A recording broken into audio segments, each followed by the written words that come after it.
Bye, sir. The bell rang. The children collected their bags and left the classroom.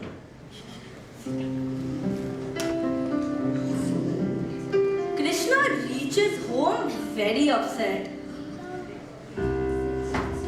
Hypocrisy, hypocrisy, everywhere only hypocrisy. What is the matter, Krishna? Why are you so upset? I'm not going to school. I don't want to study. School is a waste of time. Wherever I go, I find only hypocrites. I sent my office boy to go fetch your teacher. What happened, sir? Why did you summon me? My son came back very upset from school today. All of you are guilty for hypocrisy. You'll say and teach certain things. You'll write and explain things, but when it is time to act upon them, you'll do just the opposite. If this is what learning does to a person, then I refuse to be taught. I refuse to go to school. Lies don't help us in any way. I tried to use the wrongful methods to impress the education inspector, and in the process, lost disrespect to my dear students. I forgot God is watching us all the time, and will be happy only when we do our duty right, yes, sir. Yes, son. I too committed a grave mistake today, and I paid no heed to your words when you pointed it out. I did not realize that love in action leads us closer to God and brings all of us happiness and peace. Please forgive me, son. Now I realize that God doesn't care for all the pomp and show. He only cares for our love and how many hearts we have touched with our love. Oh, my son, can you please forgive us? We've been very selfish and not followed Bhagwan's teachings. Love all, serve all, and help ever, hurt never. We will henceforth strive for purity and unity of thought, word, and deed, and try to please God rather than the world.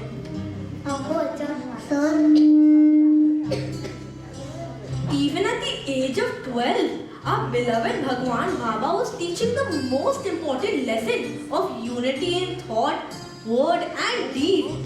He has said time and again, Manasyekam, Vachasyekam, Karmanyekam, Mahatmanam. Manasyanyat, Vachasyanyat, Karmanyanyat, Duratmanam. Those whose thoughts, words and deeds are in complete harmony are noble ones. But those who lack harmony of these are wicked. Man does not want to be called wicked, but he lacks harmony in his thoughts, words and deeds. Just as Krishna opened the eyes of his elders to make them realize the importance of unity in our thoughts, words and actions, may we all too realize the need to have unity in our thoughts, words and actions. If we cultivate this unity, then we will attain purity, and this purity will lead us to divinity. Jai Sai Ram.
drama which the students put up, this reminds me a story from the Bhagavata Purana of the young Dhruva.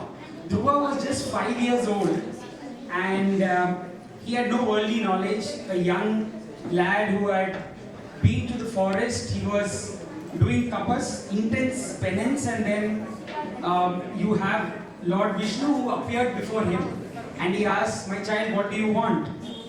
He said, "Oh Lord, you know where I was, how I was, on whom I was contemplating. Having known all of this, you have come to the place where I am sitting. So you know very well what I want." And this is like many of the devotees say, right? Why should we write letters to Swami? Swami knows everything. But this is the essence of this entire drama. When this young lad Dhruva had so much knowledge, but God has more knowledge than anybody else. He said, "My dear, no doubt, I knew where you were, and I also know what you want. However, I follow a certain system. I am ready to fulfill your desires only when there is harmony between thought, word, and deed. While coming from your home, and if you recollect young Dhruva's, how he came up here, he told his mother that you told your mother that you would pray to God for the boon of sitting on your father's lap. You performed your penance in accordance with that thought, correct? Because he was beset with this worldly thought, he came in search of the glass pieces which is sitting on his father's lap. But when he found this precious diamond in the form of the darshan of Lord Vishnu, he was speechless. So Vishnu pointed out this weakness in him, and he said, "Your thoughts and actions denote something else, while your words convey a totally different thing. Your thoughts and actions are on one side, whereas speech is on the other. The majority lies with your thoughts and actions, and hence Dhruva was told to go back to his kingdom, rule over it, have that Trikarna Shuddhi, and then come back." So Swami in his divine discourses has always reminded us this message, and now we are going to see a similar theme by the Balvika student, where we say unity is not uniformity, right? Unity doesn't mean everything should be painted green, right? It is unity in something else, and which you would see in the following skit.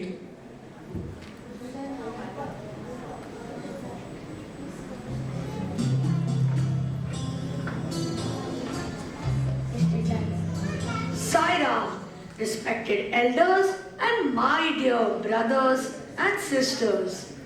The world today is engulfed by sorrow and conflict. From petty quarrels to devastating wars, we are being torn apart by our differences, even though the same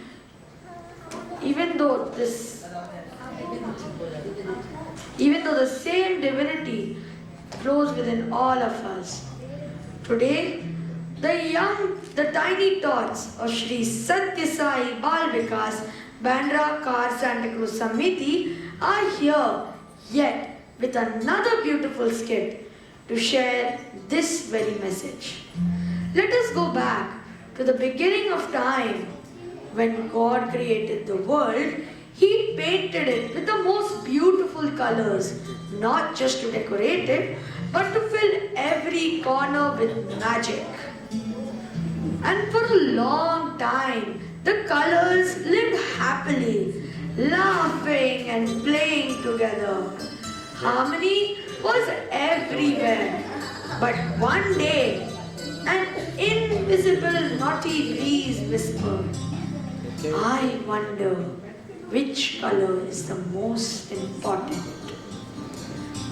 Suddenly, pride replaced harmony, ego replaced peace. Watch as a colorful conflict unfolds.